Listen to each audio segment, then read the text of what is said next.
So this guy right here is the Genesis 2 by Weber. This is the E-435. Basically, all those different numbers mean that how many burners it has, and also if it's sort of the regular edition, if you will, which this guy is here. Actually, I should say the mid edition, because it does have these drawers down below. I really like that, so we could kind of hide things down in here. There's the cover, the box for it. You can kind of put a few things down in here, and then up here, that's where it's going to catch the grease right there. But we can stow away some of the cleaning tools. That makes more sense for us, especially if you have any pets or little kiddos that might be getting into there. So that's pretty nice to do too. Also, I like to cook the meats and the vegetables and really fill up the barbecue, even though we only have 5 of us in the family. So I went ahead and got the larger size grill. Figured you can't go wrong going a little bigger, but I might regret going smaller. So let's take a look.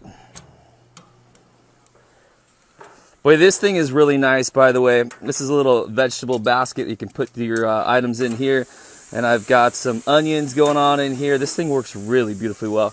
And then I'm going to put some bell peppers, and I got some mushrooms, everything marinating up. That's going to be awesome. Here's the sear station. I've got it on high, and I got it all the way up to 500 degrees with all the burners on high, and then turn these guys down to medium, which is exactly what the instructions say to do. Got a couple thinner New York style steaks, so I'm going to sear these guys right now. So we'll put it right in the middle of those burners, and we'll get our second guy over here, just about like that. Now it says, and we'll close that lid, of course, then the directions say to give it somewhere between 1 and 4 minutes. So on these guys right here, they're kind of a medium sized steak. And I think I'm probably gonna, and you can see right here, we dropped a little bit of temperature, but that's just because the lid was open. It was actually a little bit higher than 500. So I think I'm gonna check them at about 2 minutes, maybe a little bit under, and we'll take a look. So while I do feel like I know what I'm doing barbecue wise, this is the sear station, which I'm not really used to. So here's some of the instructions on it right here. And basically they say all the burners up to 500, and then the adjacent burners. So basically, here's the sear station. The adjacent ones you also leave on high, and then you can turn down these 2 guys here once it reaches the 500. So everything on high until you hit 500, and then turn these guys down. So I put them down to like a medium. I'll probably turn them down another notch down below. And it's been about a minute and a half right now, so I'm probably going to check this guy in just a second, see if we've seared that first side, and then we'll flip it over and check out our second side. All right, let's take a look. Whew, now this guy is hot. Let's take a look at this first one up here. And we're actually going to turn it and move it over to get some kind of new grill space there. You can see that is perfect. Nice little caramelization going on there. Absolutely beautiful. But I'll kind of show you what's happening here. You can see this is on high. A normal, cheaper barbecue, that high means that those flames are going to come up and scorch the daylights out of everything. And not with the Webers, though. So they've kind of got one of these patented systems that kind of deflect the heat and go around, which I know a lot of the barbecues say they do it, but I haven't seen one that really does it like a Weber. The Webers seem to, for some, however they're doing it, they don't get the flare-ups. So when the flare-ups come, like this, watch, it comes and it goes away and it extinguishes itself almost immediately. So my last one, in fact, it was so high, you might be able to see on the back of my house, this was like the final straw, is that it had such a huge flare up that the inside of the barbecue was basically like crazy on fire, causing the house paint to turn colors. And that's when I just kind of had it. And I was like, you know what? Enough is enough. Go spend $1,000 or so, get a really nice barbecue and get this going. All right, I don't want to open this too much, but I'm going to get these vegetables going. And the next thing I'll do is I'll get a few more veggies in there. All right, guys, hope you're enjoying this video. Okay guys, so now I've got the onions and the mushrooms going on in the vegetable. This is the larger basket by Weber, by the way. This is also their kind of larger barbecue. This is the 4-burner one. So I think it's perfect for this size barbecue. It's large though. So if you have the smaller barbecue, you might want to think about going to their smaller one of these guys right here. It's awesome though, works well.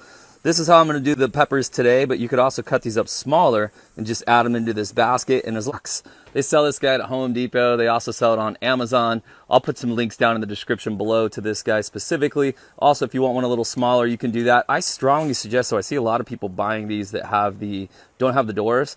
For an extra, I think it was about 80 to 100 bucks, you get up to the next level. And then you get these doors on here. For me, that's worth it. But again, Kind of depends on if you have dogs, if you have kids, and that kind of stuff. It's also got some fancy stuff. I don't know if I'm going to use it or not, but you can basically hook up an external, well, I shouldn't say external, it's more of an internal thermostat, and you can actually stick that guy into the temperature gauge into the meat, and it will Bluetooth connect to your phone and do that kind of stuff. For me, that's probably a little fancier than I'm going to go, at least for now, but we'll see how it goes. So again, this is the GS4. So basically this lighting system right here has a little battery pack that sits right down under here. So it uses, well, electricity, power to sort of zap it. And one of the big reasons I went with Weber, well, you know, I just want something that works, that cooks even, that I could throw 20 hamburgers on here and not have to worry that half are burnt and half aren't done yet. So this guy's gonna light every single time, and they basically say, look, if it's not working, let us know and we'll send you the parts and you can fix it. Or you're going to have somebody else do it, but I'll probably just do that. But anyway, they're going to send you parts for 10 years. For me, that was the difference. I have to say my wife wasn't thrilled that for over $1,000, she's going to call it like the college style barbecue. I mean, it's a beautiful barbecue, but we replaced one that was sort of looked nice, but was a cheaper one. And it looked exactly like this. Okay guys, as I wrap up the video, I'm going to give a couple hints and tips and tricks. Number one is the starting station works amazingly well. The little zapper fires it up every time. Now this is basically brand new, so we all know that they always work in the beginning. It's what happens after a year.